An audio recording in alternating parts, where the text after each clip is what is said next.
The forest came, and I couldn't resist it. The whisper in the Fir Forest, that was the first thing my consciousness grasped on the line from Sonthofen to Immenstadt, in the deepest, darkest hour of autumn, when the needles had turned dark red, when the light becomes gold red, and the sky tries to remember what warmth was before winter comes. I thought I was alone in the compartment until I noticed a woman sitting beside me, an older woman, perhaps 70 or even older, and she too was listening to the whisper, the same whisper.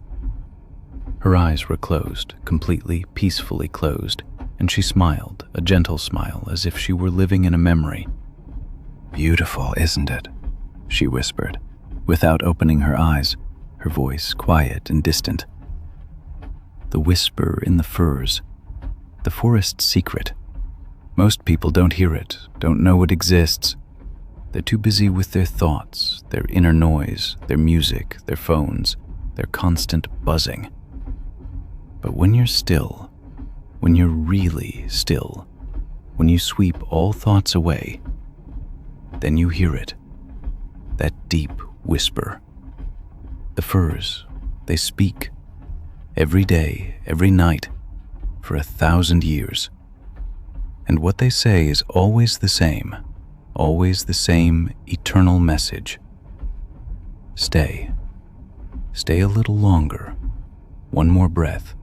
One more moment. Life is here, in the whisper. I stopped breathing to listen better, to catch that fine tone. Yes, the whisper.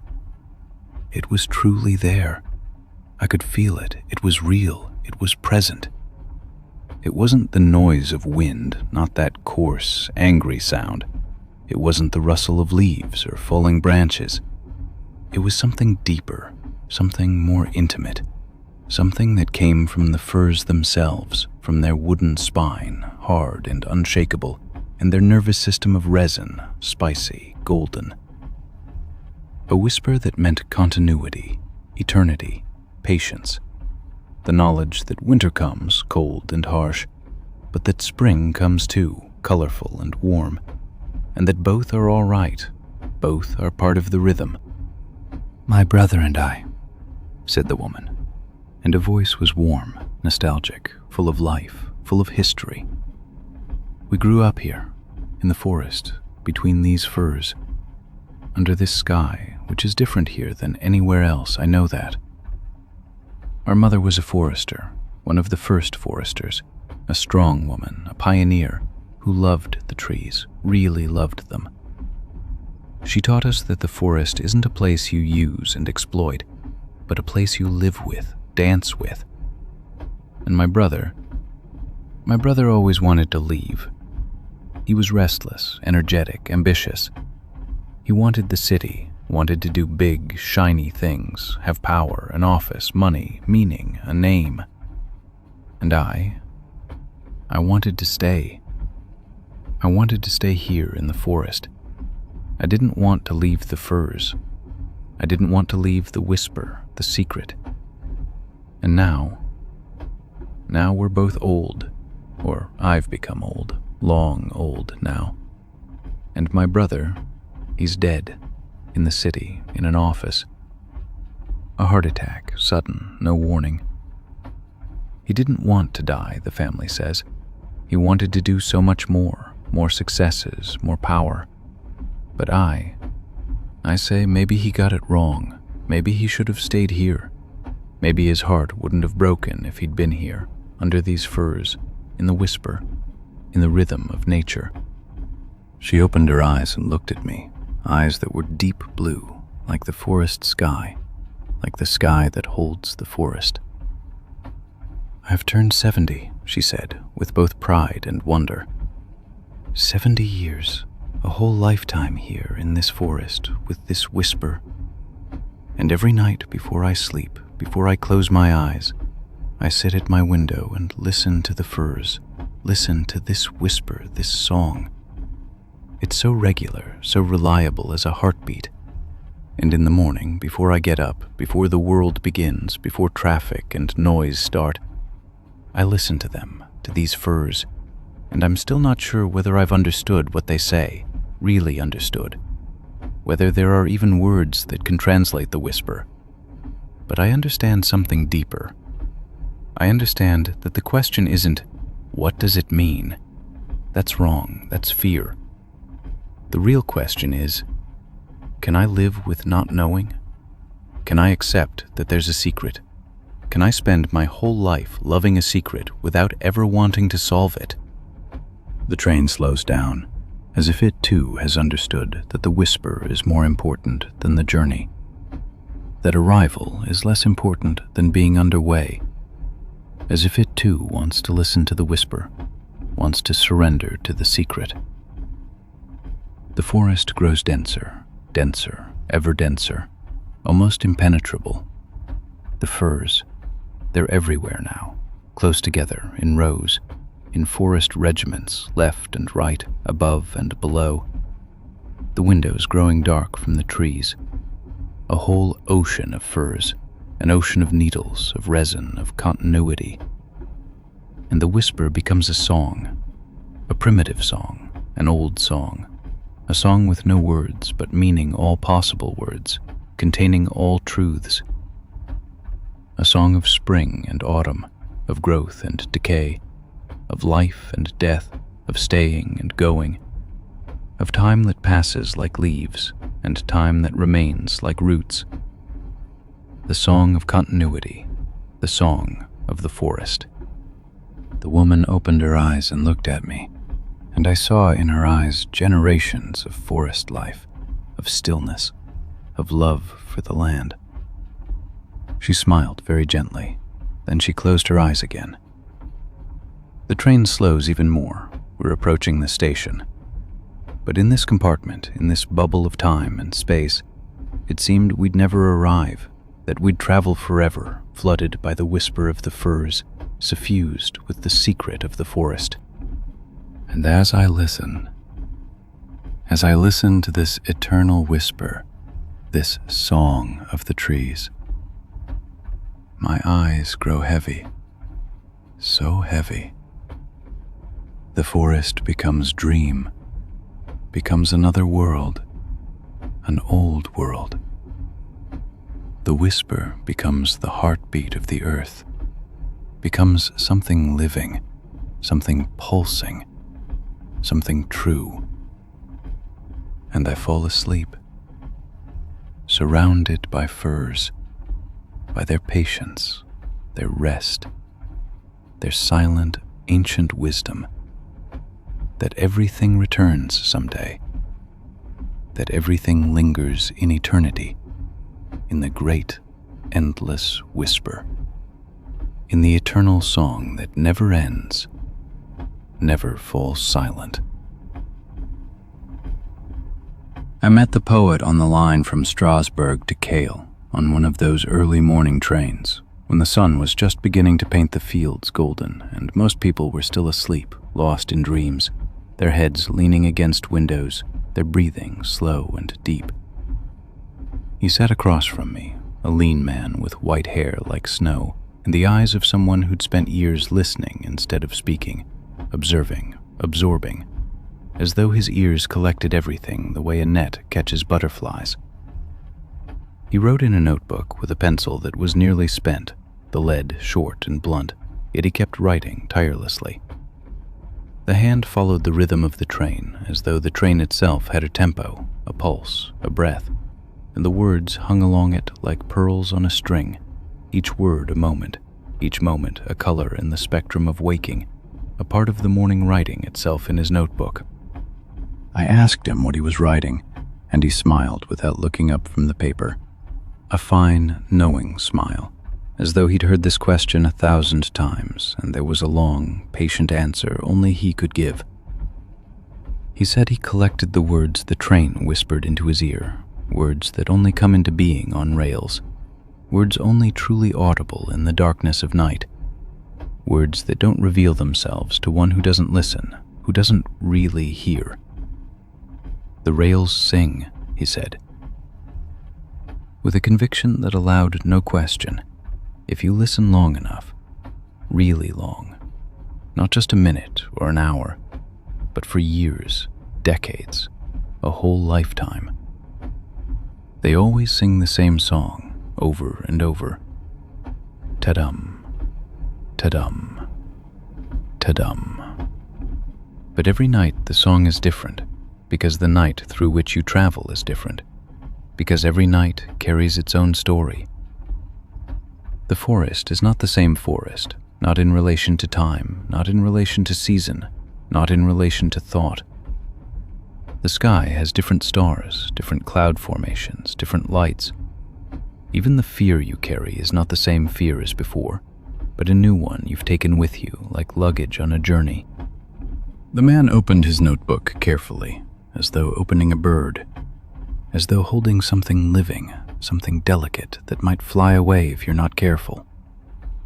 The pages were filled with his fine handwriting, closely written, dense, each line a treasure, word for word, sentence for sentence, an archaeology of nights, night after night, each night a chapter in an endless novel.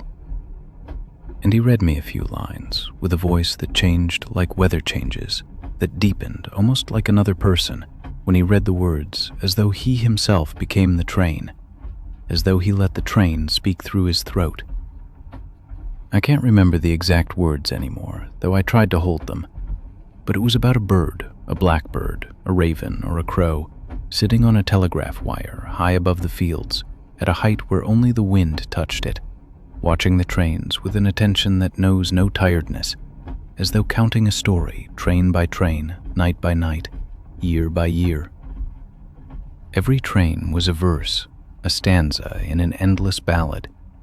Every train was a stanza in a poem the bird was writing, without paper, without ink, only from observation and patience and the quiet, absolute certainty that everything that passes has meaning, that nothing passes without significance, that even the smallest movement counts. We sat for a long time in silence, the fields sliding past, green and awake, and the rhythm of the wheels was our conversation. The poet kept writing, ceaselessly, his fingers moving with a kind of trance, a meditation. I watched him make small notes in the margins of the paper, little signs, crosses, stars, dots, things only he would understand, his personal notation, his secret language of observation. He told me, with a voice that grew thinner, that sometimes he doesn't know whether the words come from the train or from within himself, whether he's the writer or merely the tool through which the rails speak. Sometimes, he said, I am the bird, the observer, the witness. Sometimes I am the telegraph wire, carrying the signals, connecting the messages. Sometimes I'm only the scale of the caterpillar, listening at night, tiny and still, trying to understand what the great ones are saying. Then he said something that remains in my ears to this day, as though he'd not merely told me it, but burned it into my heart, deep into the depth of my memory, where I can never let it go. He leaned forward, his eyes shone, and said, "The mistake most people make is thinking that poetry is something you have to invent, something artificial, something grand, something that only comes from the head, created by great poets, by people who've studied, who know how. But poetry is already everywhere, waiting on every platform, beneath every stone, in every corner. It just waits for someone to write it down, to see it, to really hear it, with an ear that's open. It lies in the rails, in the rhythms, in the nights, in the way rain strikes the window, how the drops dance, how the wind sings. The train doesn't invent its words. The train is poetry. The train is the poem itself, rushing and slow, rolling through darkness, through fields, through the souls of people who watch it. We're only the writers of night, writing down midnight after midnight what the rails dictate to us, what the night whispers to us as we travel and travel and travel, without end." We drove on for a while in silence, a good silence, a silence not empty but filled with presence. The man kept writing tirelessly, his pen scratching on paper, a sound like footsteps on gravel, like small echoes. The fields slid past, still in that rose-gold light that only exists in these morning hours when the world isn't properly awake yet, still close to dream, still half caught in night. And I noticed I was beginning to hear his rhythm, not just with my ears, but with my whole body. His breathing rhythm, his writing rhythm, the way he held the silence between the words. And then the two merged, fused, became one. That ta-dum, ta-dum, ta-dum of the wheels was no longer a burden to me, no longer a noise I had to endure, but a comfort, like the heartbeat of someone sleeping beside me, peaceful and reliable. It was more than just sound. It was a breath, a breathing, a rhythm like life itself. It was the pulse of movement itself, and I was part of it, intertwined, connected, no longer separate from the journey, but woven into it. At Kale, he got off, carefully, with his notebook in his pocket, safely kept, the pages full of words I would never see, words that were like secrets, that belonged only to him, that had been entrusted to him by the rails themselves. But I watched how carefully he turned the pages, almost reverently, how dear every written word was to him, how valuable, as precious as gold coins, how he treated each word as though it were still warm from writing, still steaming with the power of the moment. And as the train began again, as Kale Station closed behind me, I heard the rails with different ears, with newborn ears, with the ears of someone who understood, no longer as sound, no longer as mechanical rattle, but as an attempt to tell a story, as conscious communication, as an offer to share the night in stanzas, to transform the darkness into verses, to make the impossible possible. My eyes grow heavy from all the words I didn't write down, but which remain in me like an echo, like a song I can't forget even if I try. The rails keep singing, they don't stop. Ta-dum, ta-dum, ta-dum. An endless song. And somewhere in the darkness, someone is writing down what this rhythm means. Someone sits in another train and writes it down on another pencil with different words. And the words reach across the distance to hold hands, connect, speak with each other. I lean my head against the window, feel the cool smoothness against my forehead. The fields disappear behind me, layer by layer, like memories dissolving. The sun sinks deeper and deeper. The sky grows soft, and everything becomes slow, gentle, warm. And the words rest in me like seeds waiting for spring. I met the cartographer on a train through the Alps, somewhere between Innsbruck and the Brenner Pass. Outside, everything was white. The mountains, the valleys, the little villages clinging to the slopes like birds' nests. The train climbed slowly, steadily, and the rattle of the wheels grew heavier, deeper, as though the train itself was struggling, as though it too had to breathe in this thin, cold air. It was early afternoon, but the sun already hung low, and the light was pale and golden, the light of a winter day slowly taking its leave. He was a lean man, in his early 80s, with rimless spectacles and eyes that reminded me of ink, dark blue, almost black, with a depth where you felt you might fall and not come back out. His fingers were long and thin and stained with ink, even though he hadn't drawn maps for years. "The inks seeped into my skin," he said later. "It's part of me, like the lines in my palms." On his lap lay a large, leather-bound book, which he opened sometimes and leafed through with the tenderness of someone reading old letters. The book, he explained to me, was his atlas. Not a printed one, not a purchased one, his own. For 45 years, he said, I drew maps, by hand, with pen and ink and watercolors, maps of places I'd traveled, maps of mountains I'd climbed, maps of rivers I'd followed, maps of forests I'd wandered through, each map a memory, each line a path I'd walked. He opened the book and showed me a page, a map of the Dolomites, drawn with such fine lines and such delicate colors it looked like a work of art. The mountain peaks in pale gray, the valleys in green, the streams in blue, the paths as thin red threads winding through the landscape, and everywhere tiny notes in a small, neat hand. Saw the golden eagle here, best water source here, sunset here that moved me to tears. He told me how he became a cartographer. As a child, he said, I drew treasure maps. In my grandmother's garden, where there was no treasure, only apple trees and gooseberry bushes and an old well. But I drew maps as though every stone were an adventure and every bush a secret. And then I grew older, and the treasure maps became real maps, and my grandmother's garden became the world. But really, he said, and smiled, a quiet, thoughtful smile. Really, I'm still drawing treasure maps. Except now, I know where the treasure lies. It lies in the walking, in the searching, in the path itself. He showed me a map of a valley in Switzerland, a small side valley that doesn't appear on any normal map.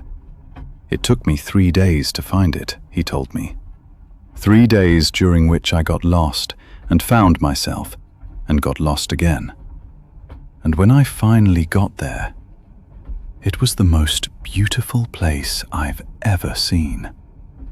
A valley, green and still, with a small lake so clear you could count the stones on the bottom. And flowers, flowers everywhere, in colors I'd never seen. And not a person for miles. Just me and the valley and the silence. And I sat down and drew the map. Every curve of the stream, every bend of the path, every rock, every tree, every flower. And when I finished, I understood why I'd become a cartographer. Not to show others the way, but to understand the world, line by line, stroke by stroke. I asked him what he'd learned over all the years he'd spent mapping the world, and he closed the book, placed it on his lap, folded his ink-stained hands upon it, and said, "The most beautiful paths aren't on maps." That's the paradox of my profession. I've spent my whole life recording paths, passes and trails and roads and routes, thousands of kilometers fixed in ink on paper. But the paths that matter most to me, they're in no atlas, because they're not made of earth and stone. They're made of moments. "The path to the day I first saw my wife," he said. "The path to the evening my son took his first step. The path to the morning I stood on a mountain and suddenly understood how small I am and how vast the world. These paths you can't draw. You can only walk them and remember them and be grateful you found them, or that they found you. Because the best paths, you see, they find us, not the other way around." He got off at the Brenner into the cold mountain air, and I watched him cross the platform, slowly and upright, his leather book under his arm, his ink-stained hands in the pockets of his coat. A man who'd drawn the world line by line, and finally understood that the most important lines are invisible. The most beautiful paths aren't on maps. I carry that sentence with me. In moments when I need a plan, a direction, a certainty. Then I remember the cartographer, his ink-stained fingers, his leather book full of drawn worlds, his voice as quiet as the mountains we were passing through. The train carries on, and outside the mountains are only shadows now, great, silent shadows in the night, and the rattle of the wheels draws its own path. Ta-dum, ta-dum, a line of sound, drawing itself through the darkness, like a red line on an old map, on and on, ever quieter, until it fades into the silence, into the night, into the dreams waiting for us at the end of every path. I met the saddle-maker on the Dairyman to Münster line on an autumn evening when the light was golden, when the leaves were brown and red and orange, falling, and the fields we passed were empty, harvested, exhausted, ready to rest. She was a woman with very brown skin and hair silver gray that fell into her forehead like silver flowing down, like water, like light. She wore a leather suit, not fashion leather, not from the department store, not from designers, not beautiful, but work leather, practical leather, the leather that would smell after decades, worn, used, the color changed, lightened and darkened by sun and rain, by sweat, by time. And the pores in her hands were dark with leather dust, with leather meal that you breathe in when you work, that you inhale, that sits in the lungs from decades, perhaps since she was young, a girl, an apprentice. She was a saddle-maker, she said, calmly, without pride, but matter-of-factly, as though saying, I'm a cook, I'm a teacher. One of the last in Europe, perhaps even the last, she said. But that's speculative, I don't know. One of the last who makes saddles with craft. She makes saddles for old riders, for serious lovers of horses, for people who still know how it should be, how it's right. A saddle that doesn't separate rider from horse, doesn't isolate but connects, that unites the two in this old dance, this dialogue between human and animal. Modern is simple, quick, practical. Plastic, synthetic, Velcro, industrial, made in a factory by machines, without thought, without love. But right, a good saddle, a real saddle, is leather, real leather, high-quality leather, from cows, from animals, and stitches, hand-stitched by two hands, and patience, years of patience, decades of knowledge. She showed me her hands, slowly, carefully, as though opening a book and the story runs on the page. Each scar, each discoloration is a chapter, a year, a memory. Here was a scar from a knife, 1987, when she was still young and brave and careless, when her knife slipped and cut into the finger, into the flesh, deep. Here were stains from leather oil, dark brown, that never wash out, that seep into the skin and stay there forever, as a tattoo of work, as proof, as a badge.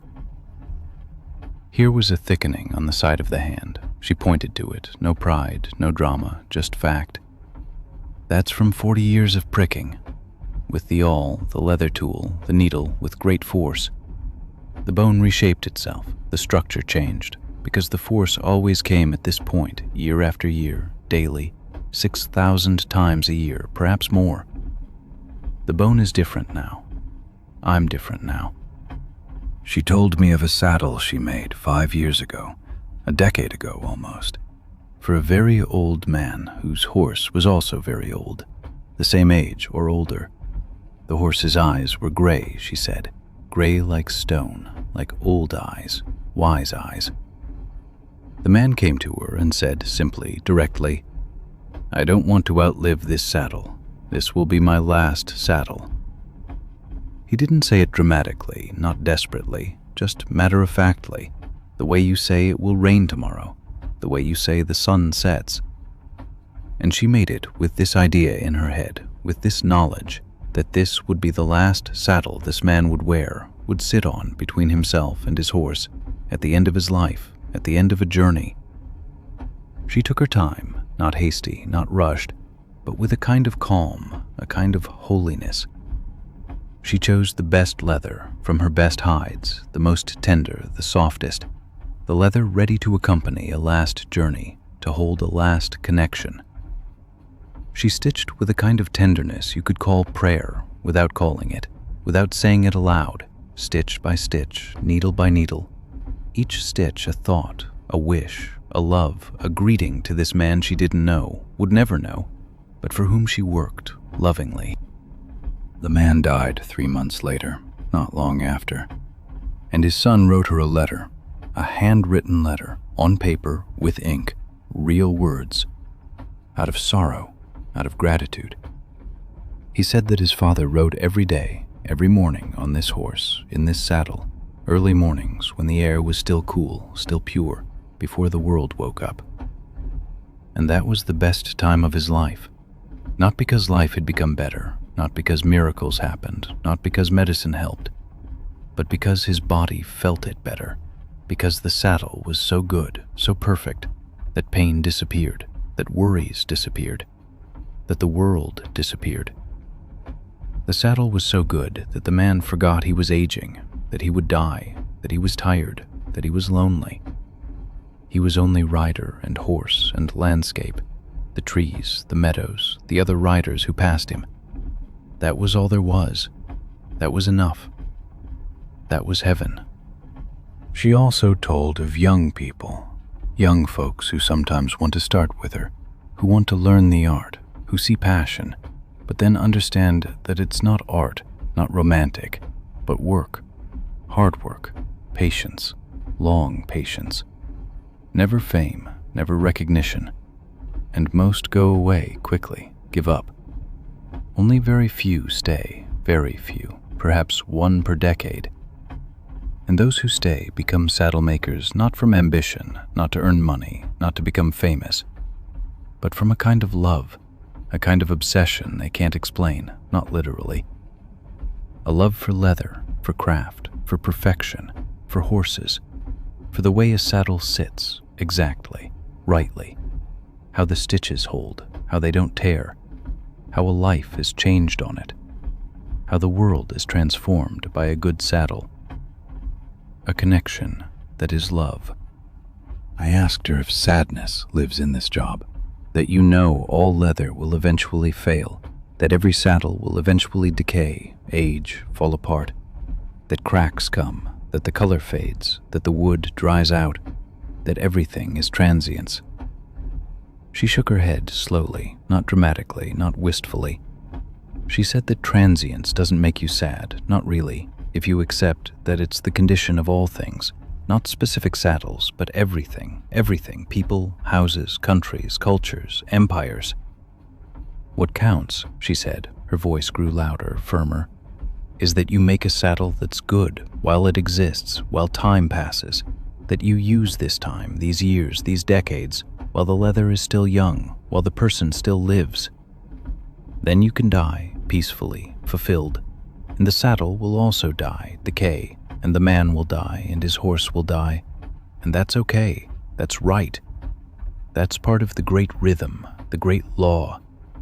That's beautiful if you see it that way, if you accept it, if you understand the dance. The train began to slow down in Munster, to brake. The brakes hissed, loud, loud, and the saddle-maker gazed out at the flat Munsterland landscape, green fields, endless fields, farms, small villages, horse meadows, green and golden. And I saw that her eyes focused on something that wasn't external, not on the fields, but internal. Perhaps on a saddle she'd start tomorrow, or on the last saddle she'd ever make, perhaps in a few years, or on all the saddles, all the hundreds, all the thousands of saddles behind her life, her work. And she said to me, not asking, but stating, not teaching, not lecturing, but simply true, a truth she'd lived. Do you know that the most beautiful saddles are the ones you don't use yourself? Those are for others, strange people, people I never know. And the others ride, and ride in beauty, in freedom, overcoming pain. And their joy, that's your reward. That's all you ever need. That's enough. That's more than enough. I look out at the dark earth, the black earth, and I sit here, in this train, which is also a saddle in a way, a metaphor, a connection between me and the earth that moves beneath me, that carries me, that holds me, safely. And I think of all the saddles, all the connections, all the works people make, with craft, lovingly, so that others can ride better, can live better, can be happy. And I grow heavier, heavy as leather, and quieter, and my body becomes part of the train. Ta-dum, ta-dum. Like a saddle that sits perfectly, that's perfectly in place, on a horse that trusts. Warm, right, forever. And I breathe, slowly, finally, like a saddle that carries its whole life, its whole life. The smell of hay came through quite suddenly, through that small window vent, fresh and green, as we climbed from Innsbruck towards Scharnitz, through the Karwendel. And that smell, it pulled me out of a light doze and back into a time that must have been 40 years ago, perhaps more. It wasn't just a scent, you see. It was a whole morning, an entire landscape that came flooding back with it. Pictures, voices, the animals themselves. And for a moment there, I wasn't in the train at all, but up on some mountainside where I'd heard a story I'd nearly forgotten, about a man I knew for just that one night. I remembered a man, a senner, that was his name really, his calling, his whole life, who'd been on the same train once, perhaps 40 years back, perhaps 39. You lose track, when you get older. The years blur together like clouds. This fellow was heading up to the high pastures for the summer work to drive the cattle, the first cattle of the season, up into the mountains. It was an old tradition, been going on for centuries. That was his craft, he'd told me, his yearly journey, the one time of year when everything became important. Every spring, when the snow melt came down from the peaks and the meadows turned green again, greener than green, bright as a dream, he'd make that journey, alone or with helpers, with dogs, with staffs, with a patience you can't learn. He'd drive the herd up to the high pastures where they'd spend the summer, where they'd grow, where they'd fatten before autumn came and they had to come back down. I can still see him, that senner, clear as if it were yesterday. His hands were large and brown, calloused right through, with lines etched deep from decades of work.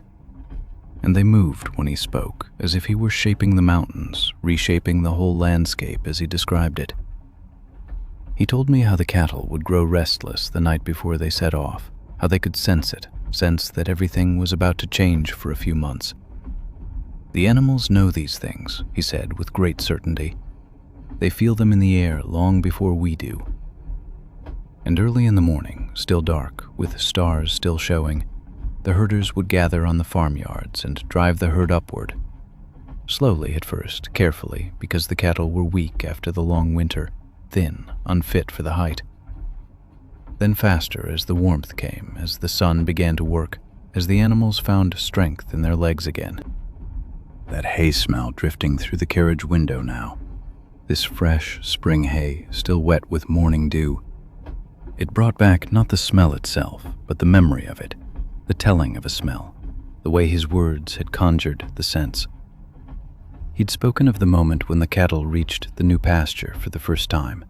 Pristine pasture, completely untouched, full of long, juicy grasses, herbs with names I didn't know. He described it with such precision, as if he were seeing it right then. How the animals would stop, how they'd sniff, how their nostrils would work, whether they'd trust the pasture or not. And then they'd begin to eat, slowly at first, then with a hunger that was like a sort of joy, a kind of relief. And in that moment, the senner said, In that one moment, I knew the long winter was over, that the animals were alive again, that life was beginning again. He told me too about the heights they'd reach with the herd, places where the air grew thin and light, where you could barely breathe, where the mountains came closer, so close the snowcaps gleamed like light itself. You'd think you could touch the stars if you reached out your hand, he said, even in daylight, even with the sun shining. The cattle didn't like those paths, he said. They were afraid of the steep slopes, the edges where you could tumble, afraid of the loose stones that roll and take you down. But the herders had no fear, because they'd walked those paths their whole lives, year after year, decade after decade, generation after generation. The way was known to them like the path to their own beds, like the path to the well, like the rhythm of their own heartbeat. Every year, he told me, the journey was different, new, unexpected. Sometimes it went quickly, quicker than ever before, the cattle almost flying, as if they understood the pastures were waiting. Sometimes it took days, longer than planned, if sickness broke out or animals weakened. Sometimes you'd lose a cow, one that got ill or lost interest, that simply lay down and wouldn't get up. Sometimes there'd be storms, sudden, without warning, dark clouds that came tumbling down from the sky, and you'd have to hide under rocks and crevices, the herd all around you, all those great bodies trembling with cold and fear, all soaked wet, all shivering. But sometimes, only sometimes, it would happen without difficulty, without problems, quite easily, as if it were the simplest thing in the world, driving a whole herd like a thought that comes on its own, like a question that answers itself. What stayed with me most wasn't the recounting of the hardships, not the sufferings or the dangers, but the way he spoke of it, as if he were telling me about the most beautiful thing in the world, as if he were speaking of love. The effort was there, of course. The tiredness was real. The danger was genuine. But that wasn't what mattered, wasn't what was important. What mattered, what truly mattered, was the trust between the man and the animals, a trust that needed no words.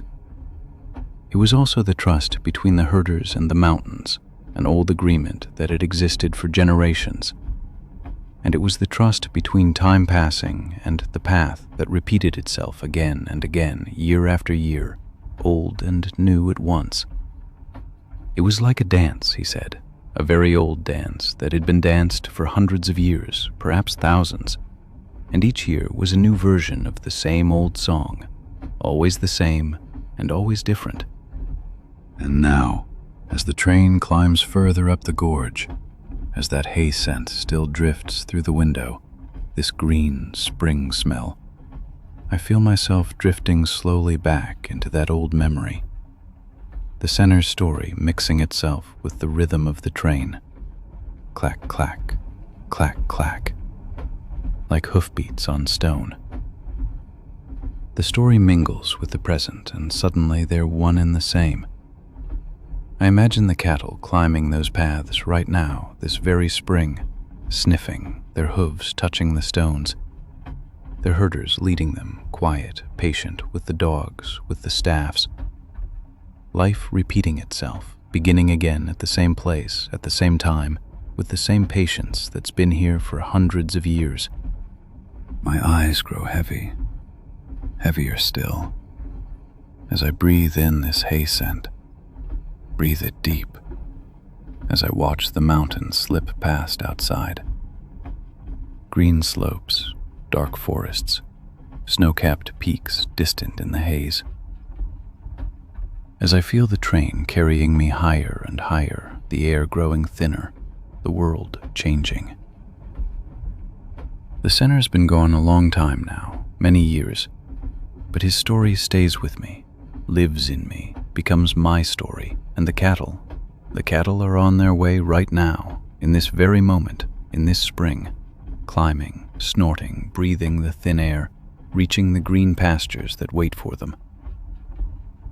And I'm here in the train, between Innsbruck and Scharnitz, in the same moment when everywhere in the Alps the herds are ascending, everywhere the herders are working, everywhere the spring is saying yes to all that comes, yes to all that lives. Slowly everything grows warm. The hay, the train, the mountains in the distance.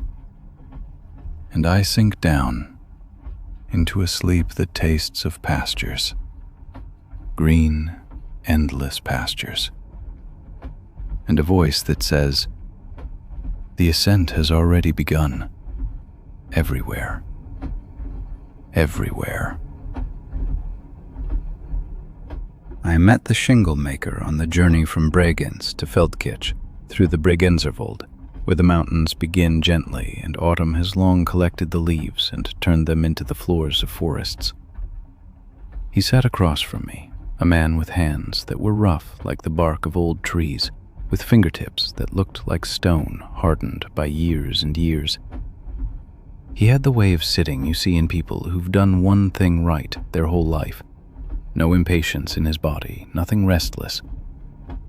The train wasn't full, perhaps 20 people scattered across several compartments, and through the window came a cool breeze that smelled of forest, of damp earth, of what remains in the mountains when summer is gone completely and only stillness is left. He wore a dark suit that must once have been better, but it sat on him as if the suit had spent many years in motion, climbing many hills and down again, visiting many workshops.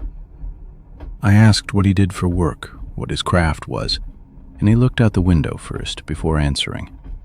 I liked that at once, this way of looking at the landscape before speaking, as if needing to remember something that had to do with the question. The train went through a valley, and I could see how the houses in the distance showed their roofs. He said he was a shingle-maker, and I had to confess I didn't exactly know what that meant. The word was old, and I knew it only from books. He smiled quietly and explained to me that a shingle-maker makes shingles, the wooden roof tiles you see on the old houses in this area. These shingles must be split with a certain hand, with a certain patience, and with a trust in the wood that you can't simply acquire. You have to learn it for years, he said, and he spoke of it the way you speak of sacred things, of something other people won't understand. He told me that everything begins with a single log. And he said the word log in a way that showed he'd known many, many logs in his life. You choose the wood, usually spruce or larch, woods you find in these mountains, trees that have spent their whole time up here, that have known snow, storms, long, long years of waiting. The wood must be old enough. It must have lived the right number of years. It must have learned what patience means. A log that's too young is worthless, he said. It wants to work too quickly, too impatiently. It hasn't learned enough. But a log that's been growing for 40, 50 years, that one knows time. That one has learned to be slow. That knows waiting is also a form of life. And when you find such a log, you split it, not with force, not with power, but with understanding, with a hand that knows where the fibers want to break. You have to be able to read the fibers the way another person reads a book, line by line, thought by thought. Then came the story of his daily work, and I could see his eyes light up when he spoke of it. Every shingle, he told me, needs its own time, its own story. You don't simply split the wood. You ask it first where it wants to break. Then you scrape the rough side smooth, but not too smooth because a shingle must remain rough to find purchase on a roof. You file the edges, you work out the form that was already in the wood, hidden beneath the surface. And then you dry it, week by week, sometimes months, until the wood is completely stable, until all the fibers have accepted their new form. That's not quick. You can't do it quickly, not without ruining the shingle. A good shingle takes days, sometimes weeks, sometimes longer, until it's ready for a roof. And as I listened, I realized he wasn't talking about effort. He was talking about respect, about a kind of love even. Respect for the wood, respect for the time the wood had already lived in the mountains before it became a shingle, before it got a new life. I asked him whether this trade still made sense, now that there are plastic shingles everywhere, where everything goes faster and cheaper, where people have no more time for such things. He nodded slowly and said that the wooden roof is older than any plastic invention, and will be older as long as there are people who want to sleep under a roof. A roof made from his shingles, he said, would belong to his children and his children's children, and perhaps the children after that. It would see storms, perhaps 100 storms. It would carry snow, meters of snow in good winters. It would catch rain, days and nights of rain. And with every year it would become more beautiful, older, more genuine. The shingles would change, turn gray, settle, adapt to the shapes of the house, and whoever lived there would understand that their roof was alive. Plastic can't do that, he said, not really. Plastic gets older at best, wears out, turns gray, becomes brittle. But genuine? No, plastic can't become that. He showed me a shingle he carried in his pocket, carefully wrapped in paper, as if it were a precious thing. It was thin as paper almost, but completely stable, hard, with a structure I could see and feel when I held it in my hand. And when I held it, I could feel the fibers, the growth rings, the story of the tree, all the years that tree had grown. It was strange to hold this shingle. It was like the essence of patience in my hand, like years of work concentrated in a thin, perfect form. He said he spent every day making such things, hour after hour, shingle after shingle, and that it never bored him. Because every shingle was different. Every shingle came from a different tree, from a different story. The wood was always a new surprise, he said, a new task, a new puzzle to solve. We traveled on through the increasingly darkening landscape, and I thought of how many roofs this man had seen in his lifetime, perhaps over 40 years or longer. How many people had slept under those roofs without ever knowing that up there someone had worked with great patience and great respect year after year, shingle after shingle, with hands that knew no hurrying. I thought of all those houses scattered across the mountains, all with his shingles, all made by him. The Shingle-Maker looked out the window and his face was completely peaceful, at ease, like one of those houses he'd spent his whole life fitting out with his work, with his mindfulness. And I felt, as the train carried us ever closer to Feldkirch, slowly through the darkening mountain landscape, that there was something very great in this quiet handwork, something almost sacred, something that couldn't go faster and shouldn't, not without losing its soul. The shingle in my hand grew warmer, and the scents of forest and autumn mixed with the warm, old wood smell, with the smell of years and years.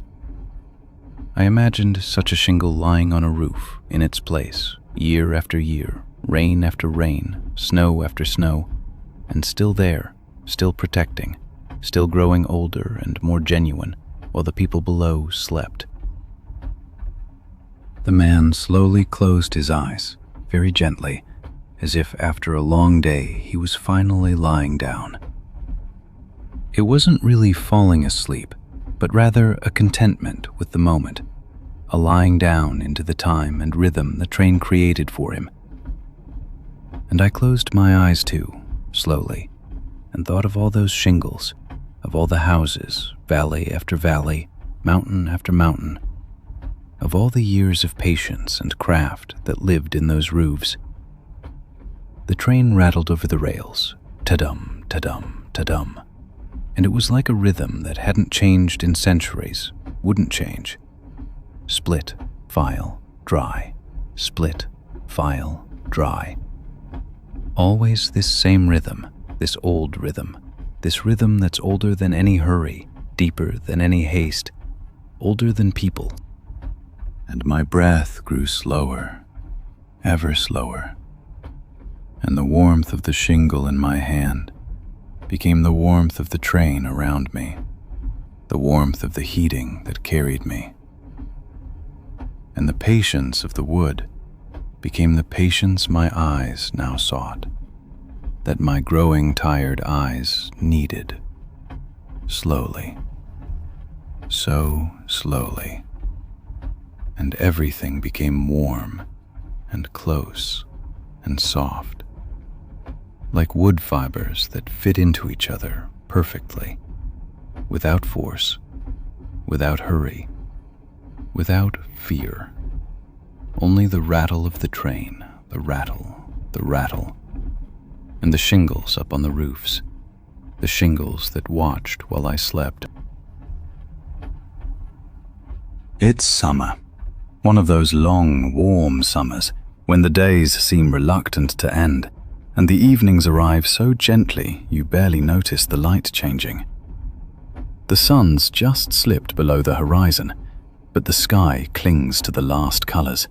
A pale rose at the edge, above it a soft orange, and at the very top, where the night waits, that deep, velvety blue that always reminds me of my grandmother's eyes. And I'm sitting in a train. Of course I'm sitting in a train. Where else would I be? An old train, one of those with open windows, where the warm evening breeze flows in and stirs the curtains, so gently, so softly, as though someone were stroking them with their hand.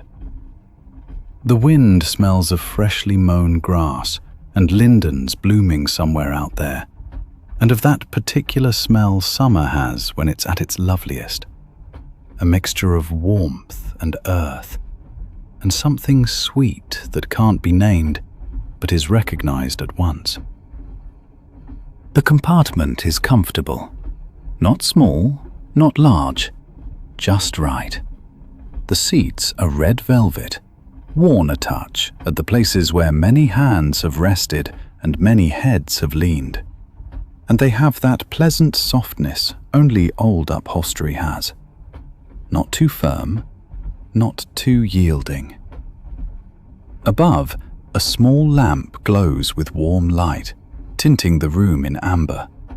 And on the little table by the window sits a glass of water, catching the last evening light like a small diamond. The trains left the station so quietly, so gently, that I missed the moment it began to move. It was as though not the train had set itself in motion, but the world out there had started to turn. Slowly, unhurriedly, like a carousel just beginning. And now the houses slip past, the gardens, the allotments with their little sheds, and the sunflowers peering over the fences, and the fields stretching to the horizon, golden and green and endless. Ta-dum, ta-dum, ta-dum. There it is again, that rhythm I love so, that heartbeat of the rails that's carried me through so many nights. I lean back, place my hands on the armrests, and feel the slight vibration of the train through my fingertips. A gentle tremor, like the purring of a large, contented cat. My shoulders sink deeper, my breath grows slower, and the world out there grows softer, less distinct, as though someone were laying a silk veil over the landscape. It's growing dark now. Not suddenly, not like in winter when night falls like a curtain dropping, but slowly, layer by layer, like color dripped into water. First the rose vanishes, then the orange, then the blue grows deeper and darker, and finally there are only the stars. 1, then 2, then 10, then 100. They appear like old friends gathering, one after another, quietly and patiently, until the whole sky is full of little lights. Through the open window, the evening breeze flows, warm and fragrant, bringing sounds only summer knows. Crickets chirping in the meadows, their endless, steady song that sounds like the night itself humming. Somewhere in the distance, a dog barks, once, twice, then falls silent. A church bell strikes the hour, but I don't count along. Why would I? Time doesn't matter tonight. There's only the train and the wind and the stars and the memories that come if you let them. I close my eyes for a moment and see them. The faces, the people I've met, on travels like this, in trains like this, in nights that were as warm and as still as this one.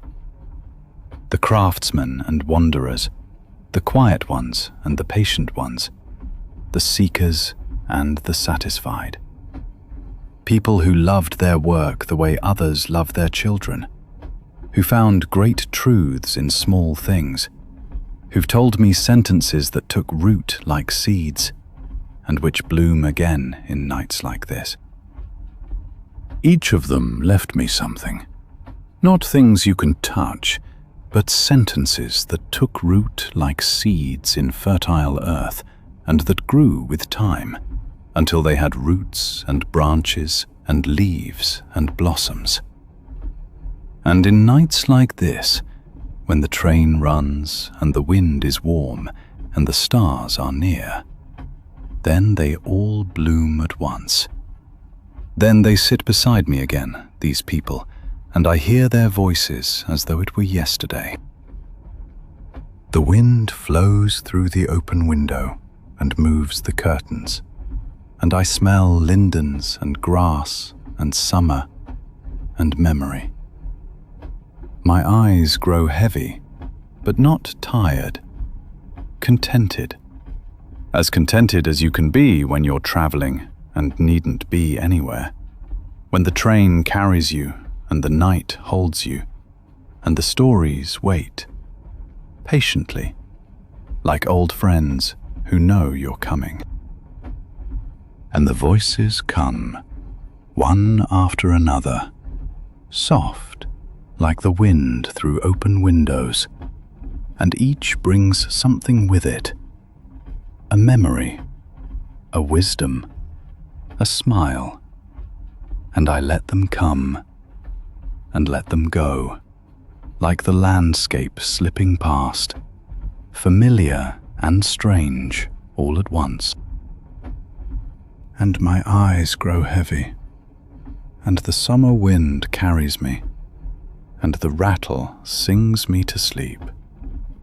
Ta-dum, ta-dum, ta-dum, like a song that never ends, like a journey that never ends, like this warm, still, beautiful night.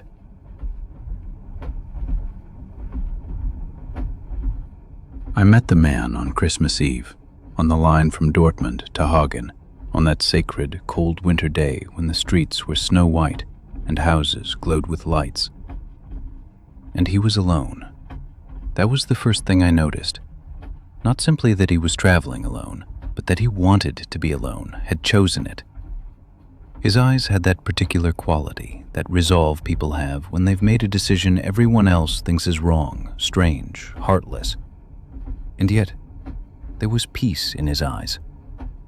He wore no warm jacket, though it was bitterly cold outside, though the world was snow and frost, just a thin coat. And in his hand, he held a small package wrapped in newspaper, wrapped with great care, with love. "I'm getting away from Christmas," he said suddenly, without preamble, without hedging. Not before Christmas, not in the preparations, not after Christmas, not in the sadness after, but away from Christmas itself, at exactly this moment, while it's happening. And that's the most important thing, the truest thing, the bravest thing I've ever done. My family is home now, eating roast beef or goose or whatever, singing carols, waiting for me with growing impatience and anger. And I'm sitting here on the train in this compartment in absolute freedom. And I'm happier than I've ever been, happier than on my wedding day, happier than when my children were born. I'm simply happy. "It's not Christmas the way they think it, the way they understand it," he said, and his voice became bitter but also liberated. For 40 years, for 40 long years, I stayed home. I decorated the tree, the Christmas tree, year after year, the same decorations, the same lights. I roasted the Christmas roast, spent hours in the kitchen, cooking, trying to create a celebration. I wrapped the presents very carefully with beautiful paper, with love. And every year it was the same torment. People who can't speak to each other, who only meet because it's Christmas. People who force themselves to show love that's false, shallow. My wife and I, we don't speak. We have nothing in common anymore. My children, they're with us, but they're in their phones, in their own worlds, not with us. My parents, they're old and criticize everything I do. And I sit in the middle, in this farce, in this lie, and I smile. I play the role of the happy man, the happy father. But this year, he said, and now his voice became very quiet, very clear, as if someone had finally found clarity. This year, I simply left. I stood up. The family was waiting at the table. The meal was ready.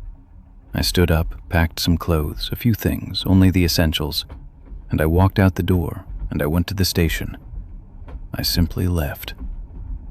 And the first time in 40 years since I've been married, since I've been a father, I know who I am. I'm not the man who roasts the Christmas roast, who holds the family together, who keeps up the lie. I'm not the man who smiles under pressure, who hides his truth. I'm simply a human being, a man who sits alone, who is free. And that's more than enough. That's all I ever needed. What about your family?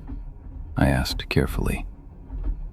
He shrugged, a gesture that was both resignation and freedom. They'll be upset, yes. They'll have questions, anger. They'll say I'm selfish, heartless, a bad person. They'll say I'm destroying the family, the tradition. And perhaps they're right. But they won't understand that the selfishness they accuse me of is the only act of love I could ever make, the real act. By leaving, I finally set them free. They don't have to pretend to miss me. They don't have to play the role. They can finally be honest with themselves. They can finally have their real feelings, not the feelings they're supposed to have. He opened the newspaper wrapper very carefully, as if touching something sacred, something that mustn't fall. And inside was a small wooden figure, an angel. Hand-carved with simple, imperfect lines, the hands a bit too large, the wings not symmetrical. Not particularly artistic, not made by a master, but carved from the heart, from love, with a great heart, with great, honest love. My grandfather made it, he said, and his voice became gentle again, became tender. 60 years ago, more than 60 years. It was his Christmas gift from my grandmother, whom he loved above all, with whom he had a short, hard life. She died young, far too young, much too soon. But this angel survived. This little angel survived the grandmother, survived my grandfather, survived the years and wars and noise. This angel has been with me since I was small. I remember my mother hanging it on the Christmas tree every year. And now I'm placing it here on my lap, on this train, on this night, in this freedom. That's my Christmas. That's the sacred moment when I meet myself, when I recognize my truth, when I'm free. That's the only gift I need this night. That's enough.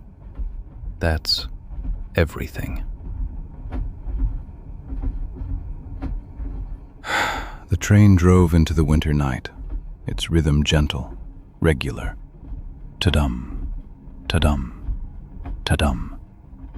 The snow gleamed in moonlight, turned silver, became a dream. And outside, Outside, everything was dark and cold and empty. The world had become empty. All the houses glowed with lies. Only this train was real.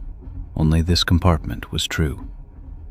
And this man, alone with his angel, his treasure of 60 years, his legacy of truth, seemed to have more peace than all the families sitting at home at the table who missed each other from the outside, who played their roles. The hypocrites. And I thought that perhaps this is the rarest, the truest, the most sacred form of Christmas. Not the lie of forced unity, not the heavy tradition, not the illusion of family, not the coercion, but the truth of dissolution, the truth of honesty, the truth of aloneness. Not the attempt to stay together, to preserve tradition, to save the lie, but the real strength to part, to preserve truth, to be free, to meet oneself. The train rolled on, and the lights of villages glittered past like diamonds in the night. Everywhere the houses glowed with Christmas lights. Everywhere was family, togetherness, tradition. But in this compartment, in this one window, sat a lonely man with his angel, and he had more peace than all the lights outside. And I understood that some people can only become free by being alone, that some people can only become whole by leaving themselves, by shedding the lies, that that's not selfish, but sacred. The man closed his eyes. His face became peaceful, became redeemed, became light, as if the burden of a lie had finally been laid down, as if the soul could finally rise. And the angel gleamed on his lap in the pale silver light of the moon coming through the window, illuminating the snow outside. The snow turned to diamonds. The night became magic. The little wooden angel, made 60 years ago with the busy, loving hands of a grandfather who was also alone, who also sought freedom. A legacy of truth. And I leaned my head back and let myself drift into the dark, beautiful, cold winter night, where Christmas can't be said, where it can't be thought, but felt, in the blood, in the bones, in the soul, in the rhythm of life, alone and free. Finally free. Free from the duty to lie, free from the need to please. Warm like a secret truth. Warm like the love you can't speak but feel. Feel and carry in every heartbeat, in every breath. It was the last journey, and the train didn't know it, but I did. The carriage I was sitting in, a compartment like a dream, on the line from Stuttgart to Offenburg through the dark Black Forest night, was from 1957. That's what it said on a plaque at the door. A small metal plaque, already rusted but readable. 1957. I was immediately fascinated by that thought, by that span of time, that I was sitting in something older than my parents, older than my own existence, carrying older memories than I could spare. And I knew from the schedule in my pocket that this would be the last journey. Tomorrow, this carriage would be taken to a railway museum, preserved like an insect in amber, or dismantled, destroyed, its parts scattered. Tonight was its last night on the rails, its last journey. An older man with a thick railway worker's glove stepped into my compartment. A special glove of dark brown leather, worn by decades. His eyes were large, wide, full of tears that didn't fall, and he touched the seats lovingly, gently, respectfully, as if he were touching a dying friend, as if saying goodbye. I could see at once that he worked here, that he knew this train, that he had a history with it. "How long?" I asked carefully. 50 years, he said slowly. 50 years. I've worked on this train since 1973. I was young then, mid-20s, full of hope. And this train was old, but not as old as now. Back then, maybe 16 years old. Now he's very old, very tired. And today is his last day, the last journey. The railway workers sat beside me and sighed into a kind of sadness. A sadness deeper than grief, existential. "This carriage," he said, "right here in this compartment. I once traveled with my wife, a very particular day in June 1975. It was our honeymoon, our first journey as a married couple. We were young, so young, mid-20s, and we didn't know how the world worked, not really. We didn't know that love could also fail, that people get older, that things change. But this train worked. The train was reliable, constant, beautiful, and I thought, everything this train does is safe, is good, is unlosable, is eternal." "And now," he said, and his voice grew softer, quieter, as if surrendering to private grief. "Now my wife is old too. We've both grown old. I don't know if she remembers this journey anymore, this particular night. Perhaps not. But I remember as if it were yesterday, as if I could hold her just now. I remember her face as it looked in the moonlight, while she gazed out the window, while she watched the Black Forest night. I remember the way she held my hand, firmly, trustingly. I remember the scent of her hair. It was so soft then, so fair. And all of that, all of it is in this compartment, in this old compartment. The memory is burnt here, into the seats, into the walls." The railway worker stood and opened the window slowly, reverently. The cold air of autumn flowed in, a cold, pure, crystalline air. And with it came the smell of the Black Forest mountains, that sharp, rough scent of fir and conifer and old earth. The smell of the forest this train has traveled through its whole life. "I'm driving one last route tonight with this train," he said, and his voice grew even quieter, even more personal.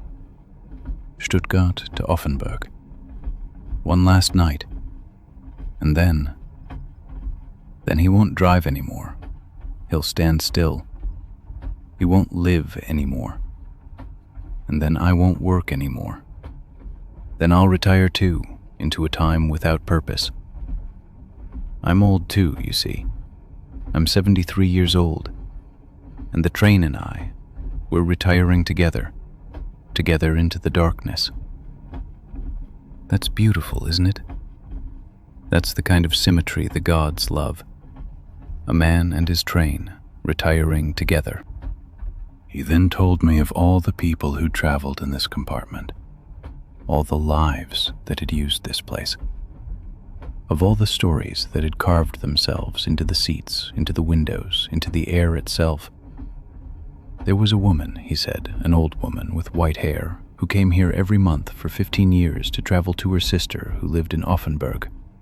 They traveled together, the two sisters, and they didn't speak much, but they held hands. She eventually died, but not on this route. She died in her bed in her sister's house, and the last thing she saw wasn't this compartment, wasn't the Black Forest mountains. But she was content, because she'd had it, because she'd loved this train, this route.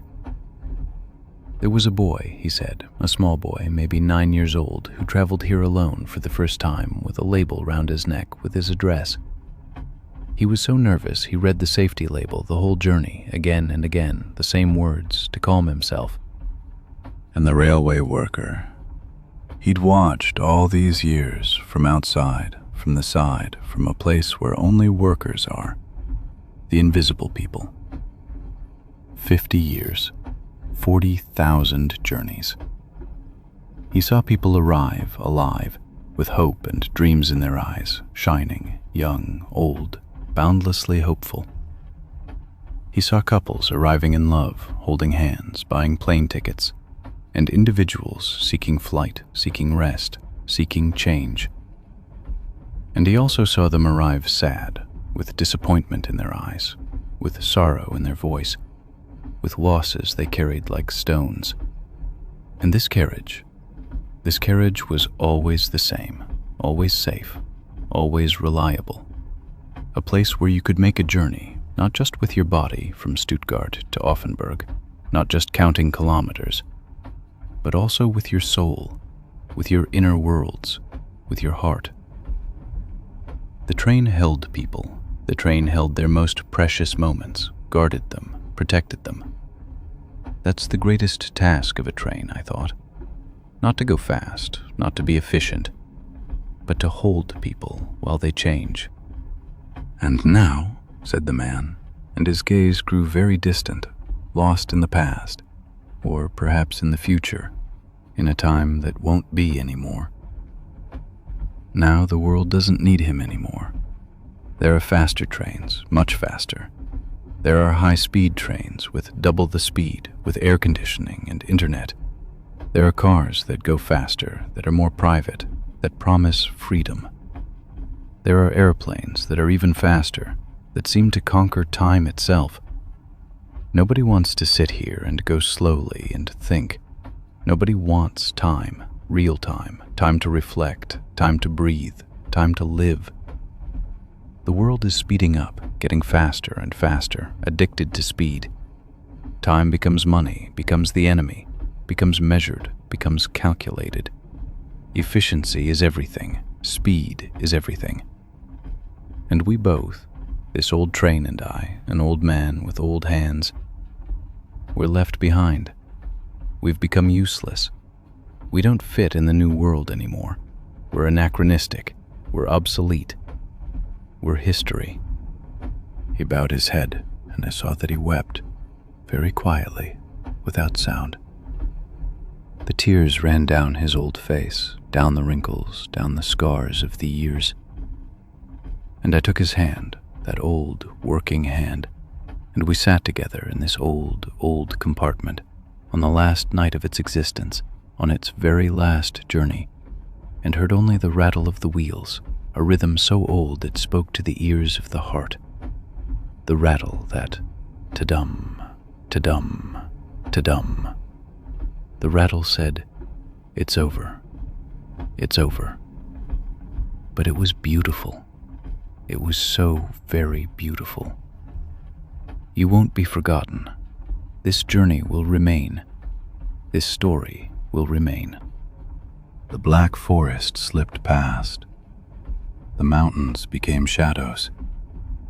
And I fell asleep in the compartment of the last day, in the arms of 100-year memory, in the arms of all the travelers who ever were here, where time no longer mattered, where past and present came together, where all that mattered was the traveling, the gentle, endless traveling.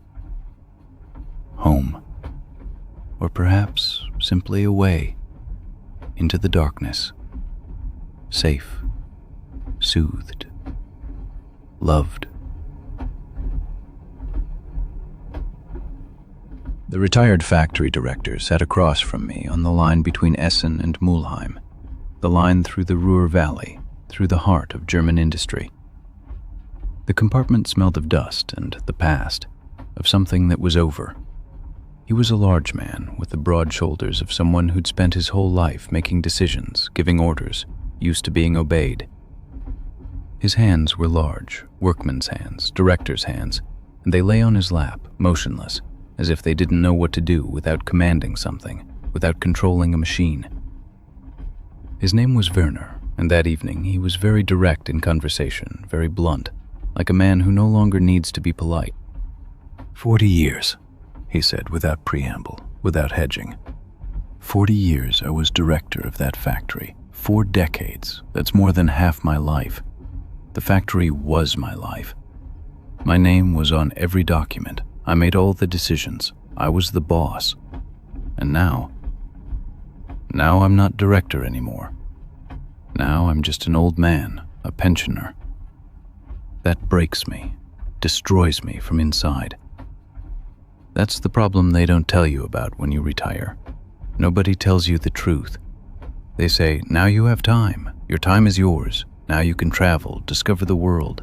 Now you can finally enjoy your life after all these years. But it's a lie, a beautiful, loving lie. The life you're meant to enjoy is the life you'd have lived while you were working, the time you didn't spend. And now it's too late to change that. There's no second chance anymore.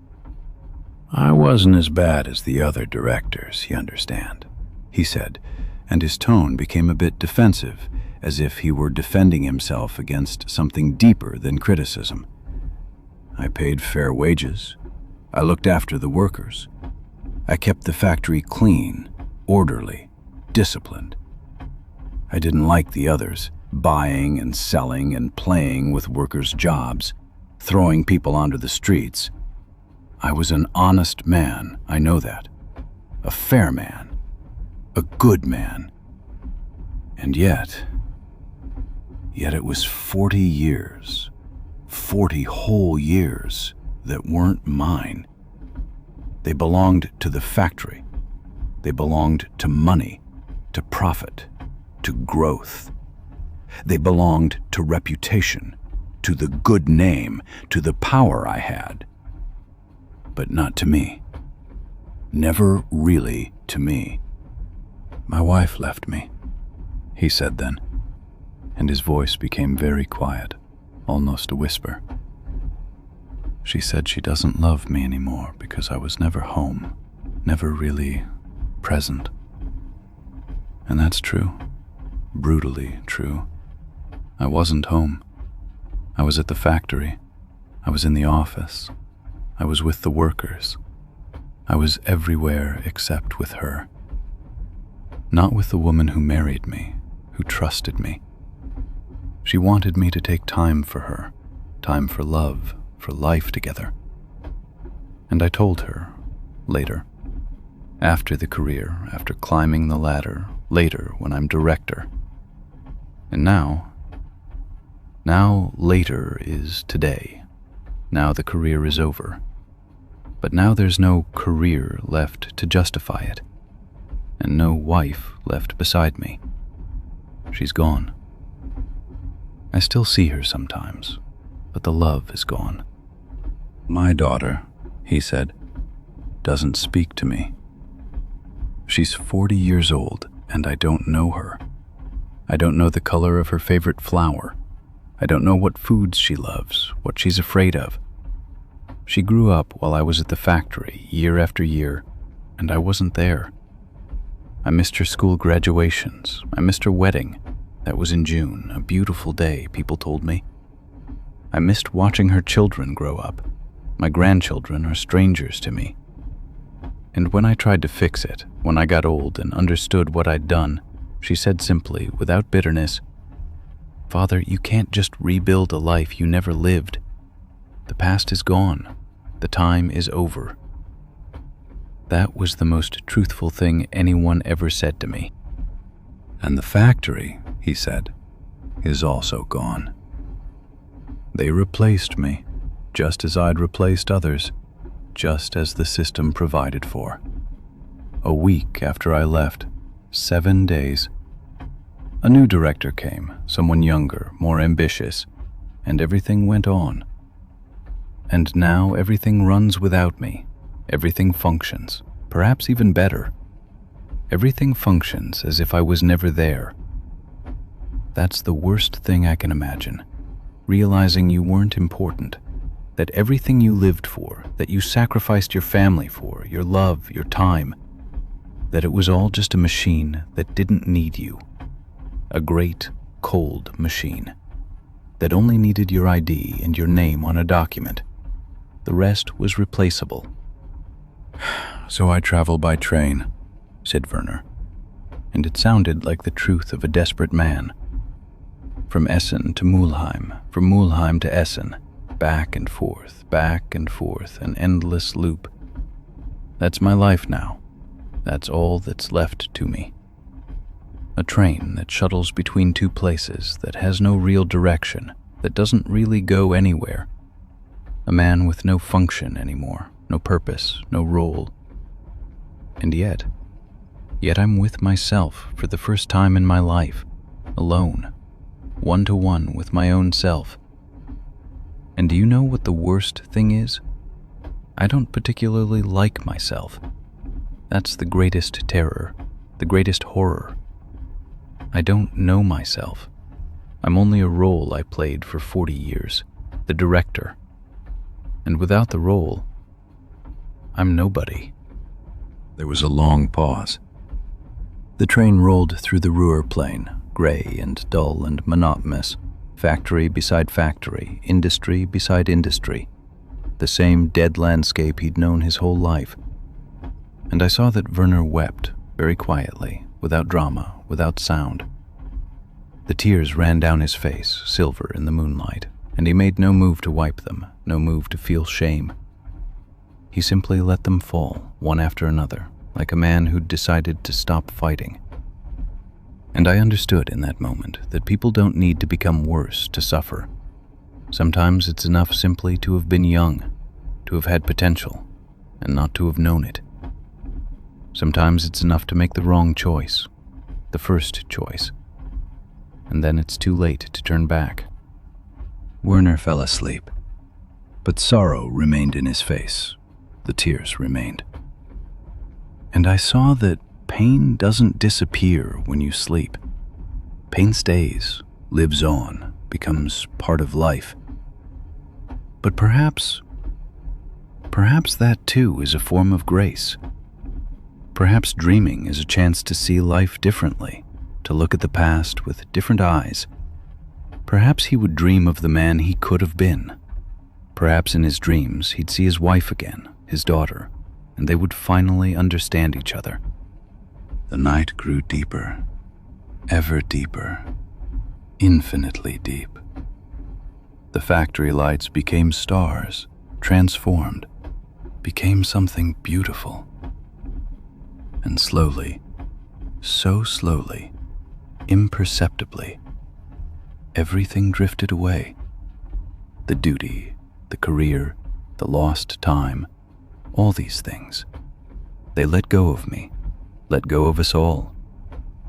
And I slept, in the arms of regret, in sorrow, but also in quiet, wise acceptance that it's never really too late to weep, that tears too can heal.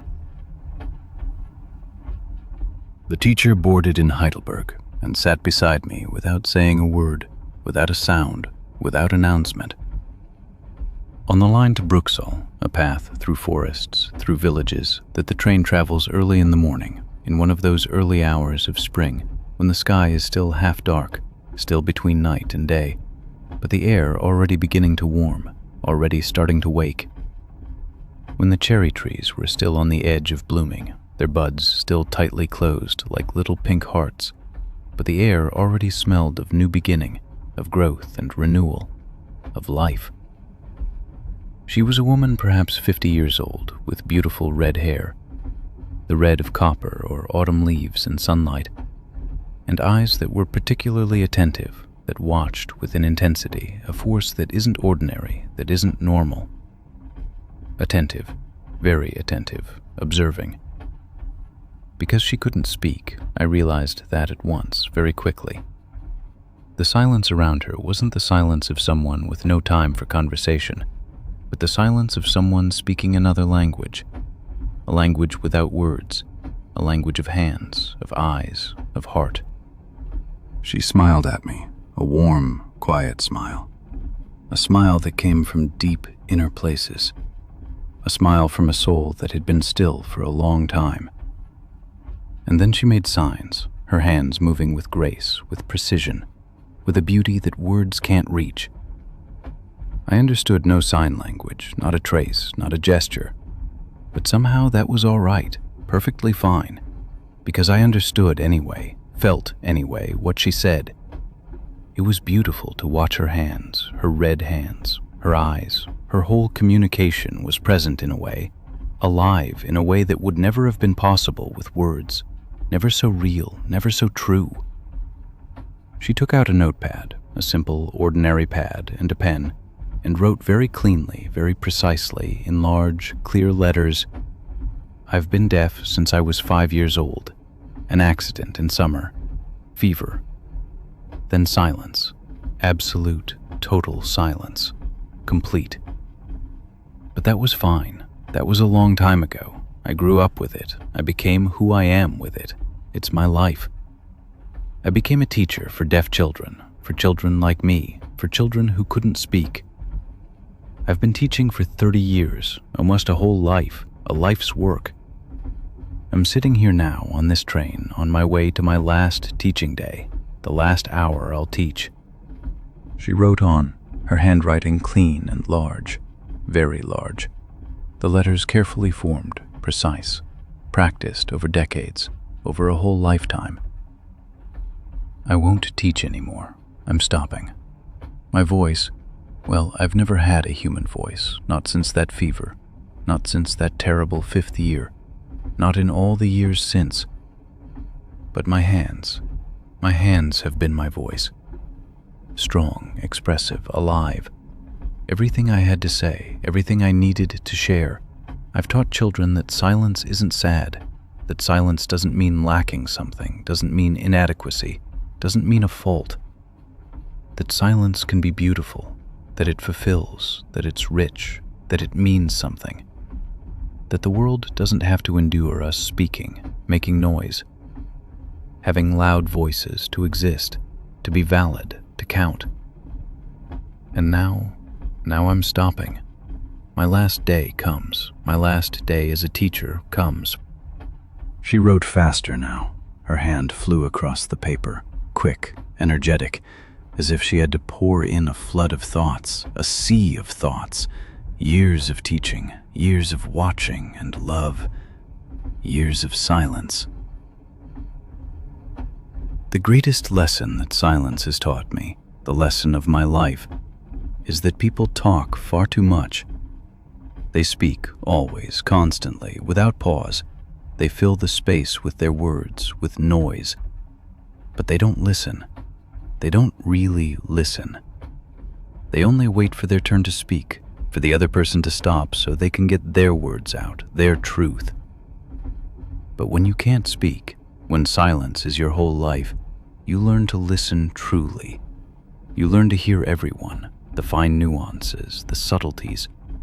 You learn that a glance can mean more than 1,000 written words, that a moment can say more than a whole speech, that a touch can be a whole conversation, a whole story, a whole love. That presence, real bodily presence, means being there completely, wholly, with your whole being, with your whole heart, not making noise, not speaking, not being loud. Outside, the Heidelberg fields passed by, bright with spring, bright with light. The green so richly green, so full, so alive. The sky blue, so pure, so perfect, so true. She pointed at something, at the train around us, at the world outside, at life itself, at the fundamental truth. Look around you. Watch. This train moves with force, with power, with an energy that's unstoppable, unbreakable. Not because it makes noise, not because it screams and howls and shouts its name, not because it announces itself, but because the wheels work, not visible, not audible, but ceaseless, day and night. The machine functions in its silence, in its silent strength. The movement is real, is present, is undoubtedly there. Not because it screams, not because it announces itself, not because the whole world knows it's coming, but because it moves, because it travels, because it exists, because it arrives on time, reliably. That's a lesson for life, she wrote, and her words were like granite, like stone, heavy, unshakable, true, a truth of stone. The loudest people are not the strongest. No, absolutely not. They're just the loudest, just noise, just sound. They make waves, but no change. The people with the most force, the people who really count, are those who are silent and act, those who are present, wholly present with whole heart, those who work without speaking, who change without announcement. The silent teacher was now very quiet, stiller than the silence she'd lived for 45 years, stiller than the silence she'd taught, stiller than silence itself. She leaned her head against the cold window. The glass was ice cold, cold like sleep, and her eyes closed slowly, very slowly, as if time itself were slowing down, as if the world were stopping. And she wrote very quietly, with slow, deliberate strokes, with the care with which she taught, with the love with which she lived, 3 words on a new page. I will rest. The words were large, clear, distinct, like a command, like a promise, like peace. Rest means you stop being loud, stop struggling, even with hands, even with signs, even with the soul. Rest isn't giving up. Rest is fulfillment. Rest is also a language, the deepest language, the deepest communication, the mother tongue of the soul. The last lesson I will teach is rest, the healing rest, the rest that heals all things, that says all things, that understands all things. And so we sat silent beside each other, the train with its unending rattle, ta-dum, ta-dum, ta-dum. The silent teacher with her absolute silence, her sacred silence. And I, between, grateful for both, grateful for this moment, for this meeting, for this wisdom. And it wasn't uncomfortable, wasn't awkward, wasn't lonely. It was beautiful. It was sacred. A whole compartment without words, without the excess of speech, without the need for words, full of understanding, full of real contact, full of real presence, full of real love. I thought of her students, those children who were deaf, who were silent, who had no human voices, who only knew silence. How unhappy they must have felt until they met this teacher, until they understood it wasn't bad. How light came into their eyes, understanding, acceptance, when they understood that silence wasn't lack, wasn't a fault, but a language of its own, a whole world. This woman, this wonderful, brave woman, had spent a whole lifetime teaching that, showing that. Spring shone outside the window. It was warm, gentle, and the cherry trees stretched their leafless branches to the sky, to the light. Their buds glowed like hope, glowed pink, patient, ready to bloom, to live, to flourish.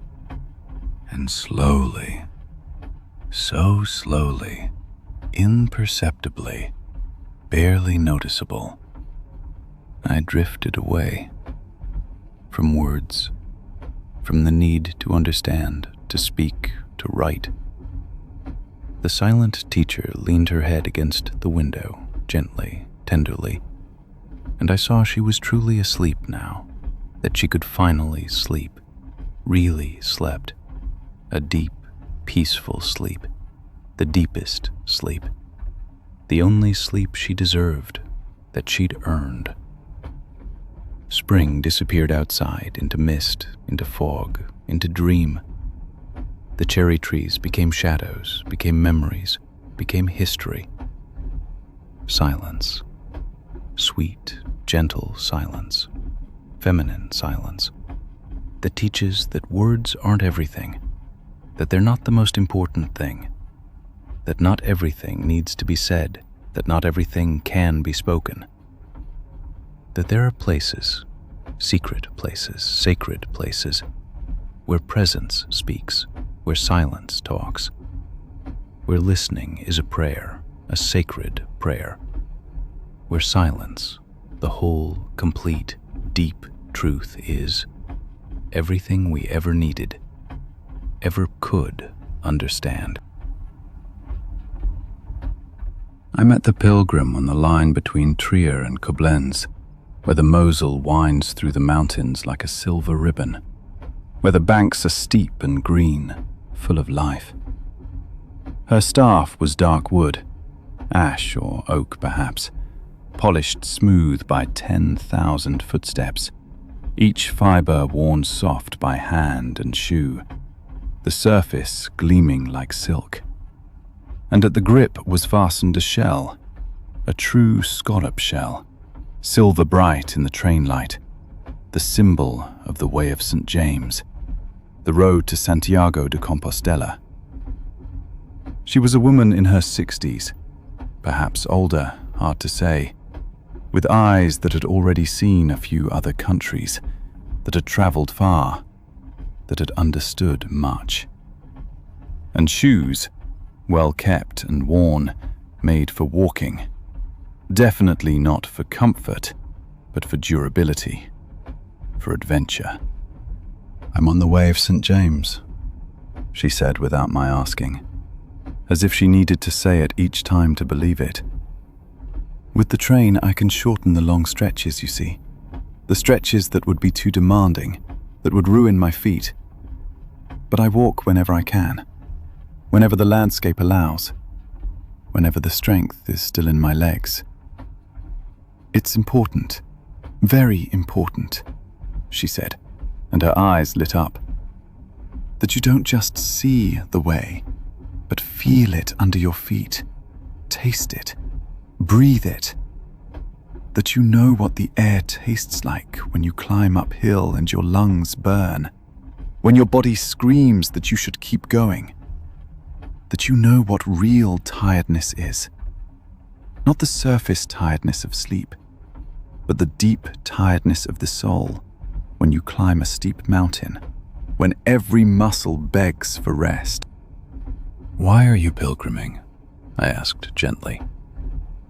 She smiled, but it wasn't a happy smile, not the smile of joy. It was the smile of someone who knows the answer is complicated, that the truth weighs more than a simple word. "My husband died," she said quietly. Her voice grew very thin. 2 years ago. 2 years, and sometimes it feels like yesterday, sometimes like a century. And we always planned to pilgrim together. That was his dream, his greatest wish. He wanted to do it when he retired, when we finally had the time. We were meant to walk together, hand in hand, the whole way to Santiago. Every kilometer, every climb, all the pain and joy. But then time ran out, and he didn't retire, but went on something else entirely. The last great journey. "So I went alone," she said, and it sounded like a decision that surprised her. "I walked this route we were meant to walk together, and every time my feet hurt, when the fire burns in my ankles, or when I'm so tired I can barely imagine walking the next mile, or when I'm afraid I can't keep going, that I'll collapse under the weight, then I imagine he's walking beside me, that he's tired too, that he hurts, that he carries fear as well, but that we'd keep going together, that we'd walk for each other. And so I keep walking, kilometer after kilometer, not because I'm strong, I'm not strong, but because I sometimes imagine I'm doing it for us both, that I'm also walking in his name." She took a small notebook from a traveling bag, a worn book whose pages were already yellowed by sun and rain and dust. "Every evening I write down what I've noticed," she said, and her fingers traced gently over the pages. "Not the kilometers I've walked, not the objective statistics, not the great places, the famous sights I've seen, but the small things, the big things, the details, the moments. A bird, a particular bird that walked with me for a whole mile, that flew beside me, that traveled with me. A farming village, small and still, where an old woman gave me water without speaking a word, with only a smile. A thought that came unexpectedly while the sun set, while the sky turned orange and red. These moments, these thoughts, They belong to my husband. These notes, these words I write them for him, so he knows I was on the way, that I was thinking, that I was seeing. Autumn was beautiful on the paths, she said, and her face brightened a little, the way sun breaks through clouds. The leaves falling. They fall so slowly, so patiently, so full of grace. I stood for a long time, watching them tumble from the trees, spiral through the air, touch the earth gently. And I thought he would want to see that, too. It would move him. He would stop and take my hand, and we'd watch the leaves together, silently, as they fall and cover the world in gold. And then I'd take his hand, and we'd just stand there, without speaking, without meeting words, because the leaves would say everything. And that would be enough. That would be enough. I don't know if I'll reach Santiago, she said, and there was peace in her voice, and sadness too. The way is still long, very long, and I'm not young anymore, not as strong as I once was. But I'll try, each day. I'll walk as long as my legs allow, and if I don't arrive, if I collapse along the way, well, that's all right too. It's not the ending that matters. The way itself is the answer, not the goal, not a rival. That's what my husband taught me, not with words, but with his life, with the way he loved, with the way he was present always, the way he lived in the moment, the way he listened. The train moved slower into the night. Its pace grew gentler, calmer, as if it too were preparing for sleep. The Rhineland landscape disappeared into darkness. The mountains became shadows. The water of the Rhine became invisible, but still audible. The Pilgrim leaned her head against the cold window, her eyes closed, and her staff, her sacred staff, her sign of the way, she laid tenderly beside her on the seat, as if keeping watch over someone sleeping, a precious person she had to protect.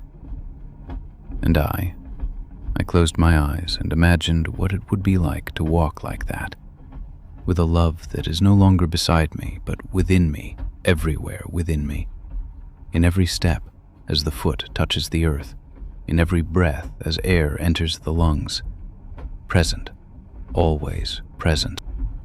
The train grew even slower, as if taking its time, as if it understood this journey was something sacred. The Pilgrim leaned her head against the shoulder of the staff, and I saw a gentle smile on her face, even in sleep. She was dreaming, perhaps, of the paths still ahead. She was dreaming, perhaps, of Santiago, of the moment she would arrive, when she would see the tomb of the apostle. Or perhaps she was dreaming of her husband, of a conversation she still wanted to have, of words still to be spoken.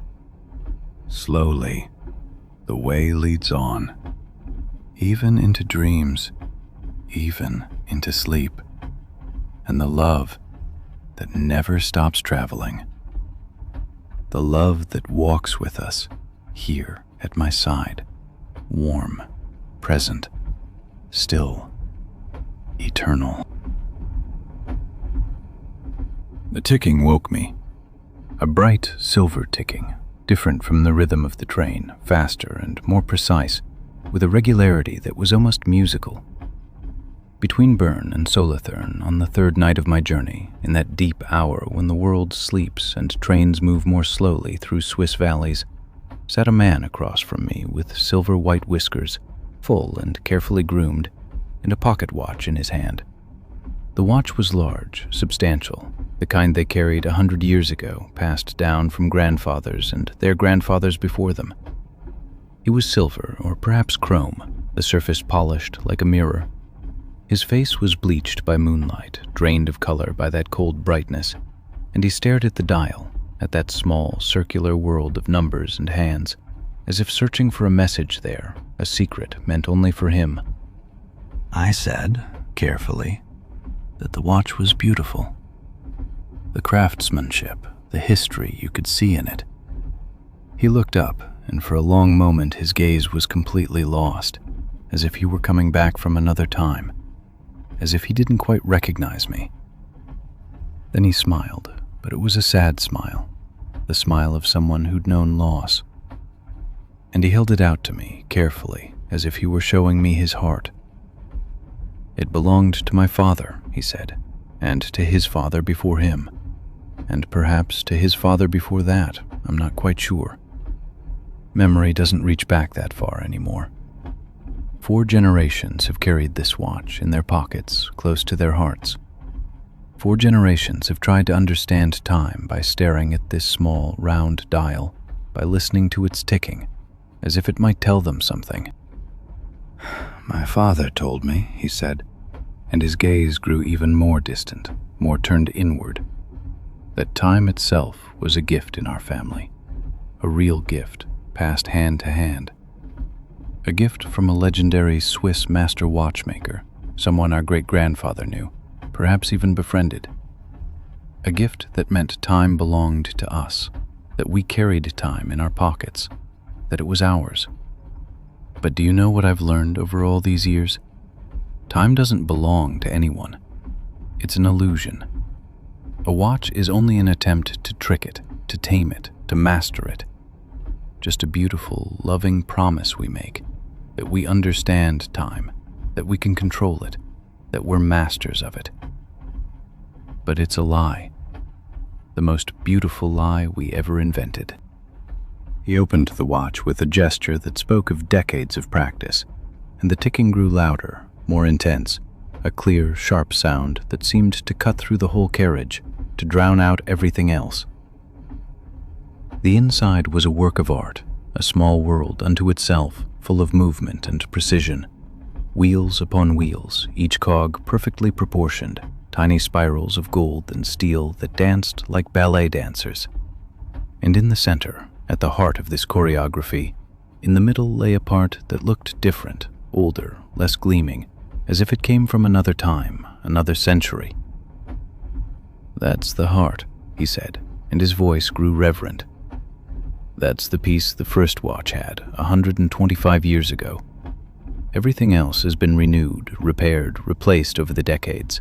New wheels, new springs, new hands. But this piece is original, the real thing. 124 years old, or perhaps more, I'm not entirely sure. It's the only thing left from my great-grandfather's watch, the piece that brings all the other pieces to life." "I'm a watchmaker," he said then, suddenly, as if it were pouring out of him without control.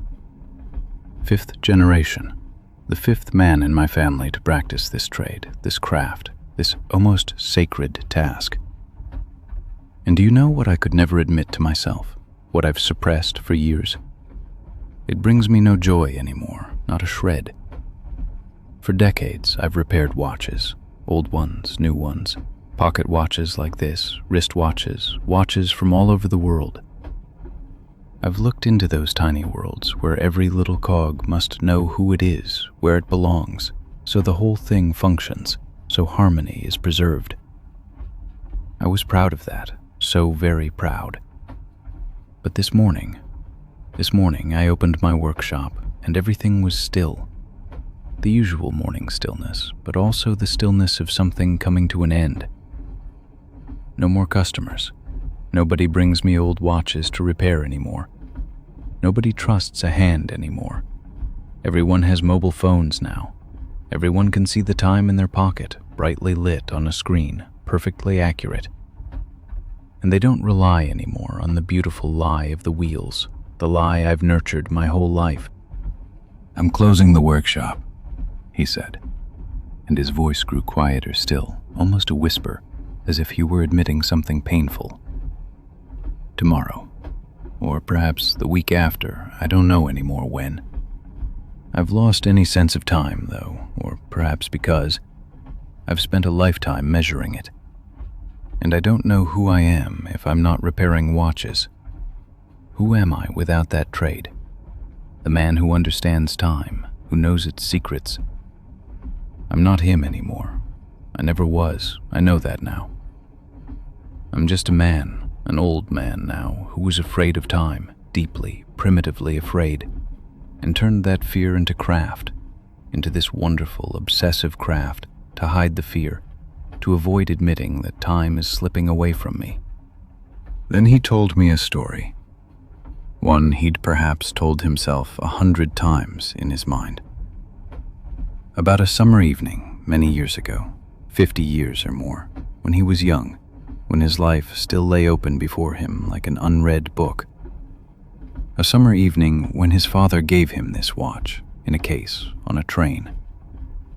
They were traveling this very route from Bern to Solothurn, just as I am now, and the light was golden, the light of the dying day. And his father said to him very calmly, very seriously, "The watch isn't so you know what time it is. The watch isn't a tool of slavery.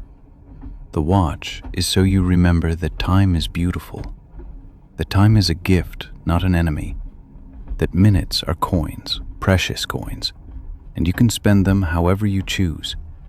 You can spend them on a person, you can spend them on a dream, you can spend them on a mountain. But don't spend them carelessly." "But I've wasted my minutes," said the watchmaker, and his voice was filled with a bitterness that held no forgiveness. "I've wasted them all in workshops full of tiny wheels, in cramped rooms with poor light. I've never really traveled, not as my father urged me to, not as he instructed me to, not casually, but as a command.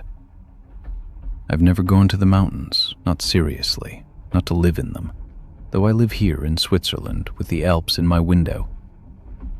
I've never been truly in love, not with my whole heart, or only briefly, one woman, a beautiful woman, before I became too afraid of change and retreated back into my work, into the safety of watches, into the control of wheels." "The train is moving very slowly now, you see," he said, and gestured with a trembling hand at the landscape outside, the dark Swiss valleys gliding past. "We're approaching Solothurn. That's my station. That's where I step out, where I get off this train and enter a new world, a world without structure, without the safety of a trade. And when I step out, I'll be an old man, 76 years old. No workshop anymore, no identity, no watch to define me. Only minutes left, minutes I can't use well, because I'm too old to know how to live when you're not working. Too old to begin." I looked at the watch he still held out to me, that old, golden, ticking watch that generations had carried, and I said very carefully, very gently, "The time you still have isn't too short. I can't know that for certain, but it feels true. And the workshop, you don't need it. The workshop was a lie, a beautiful lie, but a lie. You only need the watch, this one watch, this sacred watch your grandfather carried, and the memory that your father loved you, that he brought you on this train, that he gave you this lesson. That's enough. That's more than enough. That's all you need." He nodded slowly, very slowly, with a gesture that was a decision, a small surrender to life, to the inevitable, and he tucked the watch back into his pocket, as if sinking his heart there. Ticking, ticking, ticking. The sound transformed into a sleep sound, a lullaby, the song of time passing, whether we will it or not.